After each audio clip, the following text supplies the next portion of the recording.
Hi everyone, this is Arad from English for Everyone, and today in this video we're going to talk about an idiom or a saying, which is it takes two to tango. It takes two to tango. Two over here goes back to two sides, two people. Okay, when we say it takes two to tango, it means two people, two dancers, okay?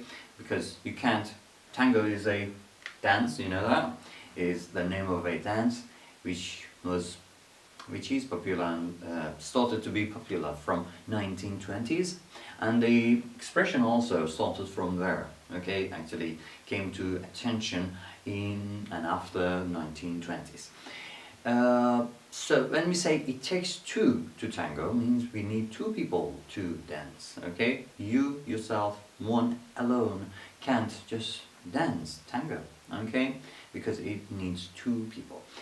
This means, literally means, we need two sides, two people, two groups, two group of people maybe, to work together to complete something, to achieve something.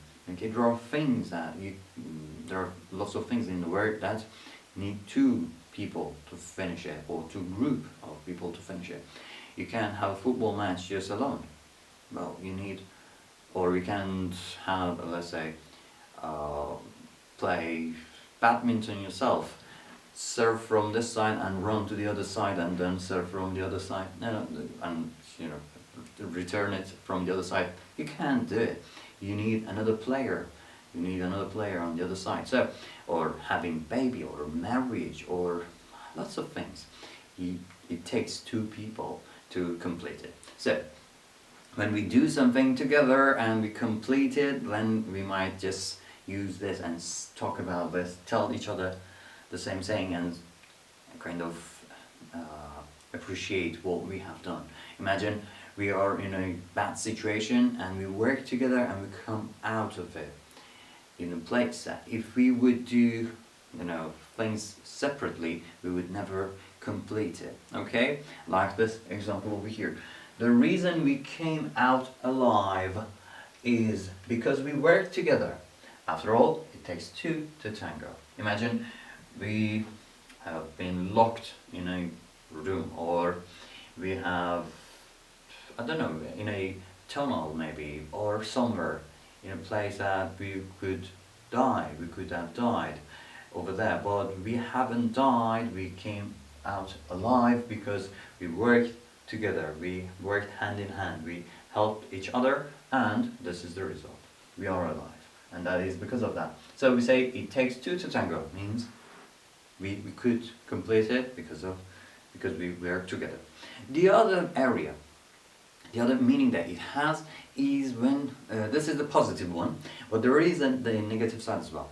And we use it for other areas as well. And that is when two people fight, two people argue with each other, two people get divorced, or two people do something wrong, or blame each other. Okay, so in these cases we also use the same thing, and by that we mean that if you blame such a certain person, you also share whatever you're talking about. You also share a bit of that. You also are guilty in that area. For example, two people getting divorced, we can't just blame one person. Most probably the other person also has had some shortcomings, and this is the result, this is the end of it. Okay, if it was not the case, then it would not lead to this stage. So in these cases, when we want to talk about this, to make it short, we just say it takes two to tango, means you both are guilty. And this example over here makes it more clear. She blames Tracy for stealing her husband. Well, it takes two to tango.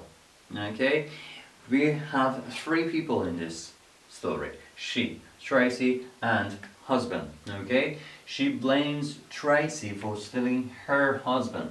Okay, well, in this story, Tracy is the one that gets blamed, but really what is there? There's another person to be blamed as well, or maybe there are two more to get blamed. Okay, if Tracy is trying to steal this person, if this person is okay, then no one can steal it. No one can steal him, okay? So there should be some shortcomings from this side as well, okay? Otherwise, he would not be stolen. And also, and this person also should have some problems or shortcomings. That's why the husband is ready to get stolen, okay? So in this story, this example shows that it says that there is not only one person in the story to be blamed, but more than one. And how do we know that? If it was this only sentence, then yeah, it was the scenario, it is clear what is going on. This person blames this one. But when we add this one to the sentence, we show and we tell, we complete the story and say that they all are guilty, okay? This is not all her fault, or we can't just blame her, but they all should be blamed, okay? So yeah, we use this expression for the times that we help each other, we work together to complete something, and also when we do something wrong together, okay? We both have done something wrong, we both should be blamed, okay, for the same thing. And now over here, again, the same thing like this, we really need to come to a compromise. That's, yeah, something different from the other two. We really need to come to a compromise here. It takes two to tango. Okay, let's say two people, two sides of a business, two co-workers, two colleagues are arguing and talking about blaming each other and or things like this, and this continues, and this is not good for the business, it's not good for the relationship or whatever it is. So we just mentioned, we ask the two to come to, or we, both sides, to come to a compromise, to a kind of agreement, okay? Not exactly to the standard that we have, but we have to accept each other the way we are. Instead of saying we need to come to an agreement, the sentence says we need to come to a compromise, okay? Means, okay, you expect 100% from this side and we expect 100% from the other side, but we are lower than that and we have to accept each other the way we are. That's why we are using compromise. And finally we say, it takes two to tango, means we need to work together, we need to accept these things and start from here. Anyway, these were my examples. You might have better ones, the ones that makes it clear, make it crystal clear, not like these ones. If you have some good examples, please write them down, comment them below the video, and let others that read the comments also use your knowledge. And I'll see you in the next video. Till then, bye bye!